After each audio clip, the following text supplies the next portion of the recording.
President Putin वाकई ही में एक चालाक खिलाड़ी है। चलें बताता हूँ कैसे। दरअसल कुछ दिनों पहले रशियन प्रेसिडेंट पुतिन और ट्रंप के दरमियान अलास्का में एक मुलाकात होती है। ये एक बड़ी ड्रामेटिक मुलाकात थी। क्योंकि इसमें दोनों ही प्रेसिडेंट एक ही वक्त में अपने अपने प्रेसिडेंशियल प्लेन से उतरते हैं।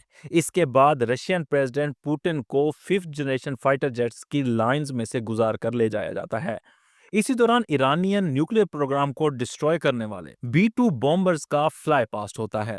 अब ये सारे ही सिनेरियो में दिखाई ये दे रहा था कि प्रेसिडेंट ट्रंप प्रेसिडेंट पुतिन को अपनी ताकत शो करवा रहा है। इसके बाद दोनों ही कंट्रीज के लीडर्स के दरमियान पीस टॉक्स होती हैं, जिसमें रशिया यूक्रेन में जंग को बंद करने के लिए जो शर्त रखता है वो ये थी कि यूक्रेन अपने दो इलाके यानी लोहांस्क और डोनेस्क को रशिया के हवाले करे। अब ये दोनों ही इलाके ऑलरेडी रशिया के कंट्रोल में हैं और इनका सिर्फ कुछ हिस्सा ही ऐसा है जो अभी तक यूक्रेनियन आर्मी के पास मौजूद है। लेकिन यहाँ पर ट्विस्ट एक ये है कि इससे पहले जितनी भी पीस टॉक्स हुई हैं रशिया और यूएस के दरमियान, उसमें रशिया ने हमेशा 4 इलाकों का जिक्र किया है जो वो यूक्रेन से चाहता है। लेकिन अचानक से 4 से 2 इलाकों पर आने की वजह क्या थी? दरअसल कुछ दिनों पहले प्रेसिडेंट ट्रंप ने प्रेसिडेंट पुतिन पर मजीद पाबंदियां लगाने का जिक्र किया था अगर पुतिन यूक्रेन में जंगबंदी के लिए राजी नहीं होता। इस सारे ही सिनेरियो में जरूरी था कि प्रेसिडेंट पुतिन प्रेसिडेंट ट्रंप के सामने अपने आप को एक गुड बॉय के तौर पर पेश करें और इसीलिए अब वो शो करवाना चाहते थे कि देखें रशिया इस वक्त कॉम्प्रोमाइज करने के लिए तैयार है पीस टॉक्स के लिए। और इसका नतीजा क्या निकला कि अब सारे का सारा प्रेशर यूक्रेनियन प्रेसिडेंट ज़ेलेंस्की पर पड़ चुका है।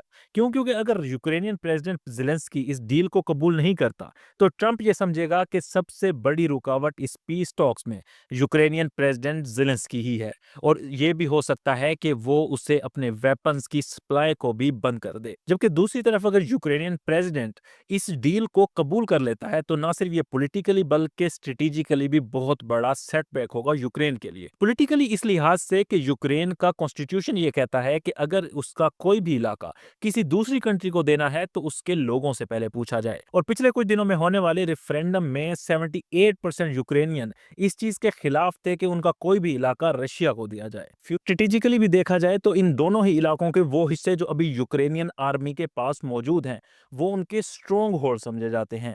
यानी अगर ये डील होती है तो रशिया के लिए यूक्रेनियन आर्मी को वो इलाके खाली करना पड़ेंगे और फ्यूचर में अगर रशिया यूक्रेन पर दोबारा अटैक करने का प्लान बनाता है तो अब उसके पास मजीद स्ट्रॉन्ग होल्ड होगा अपना यूक्रेन पर अटैक स्टार्ट करने के लिए।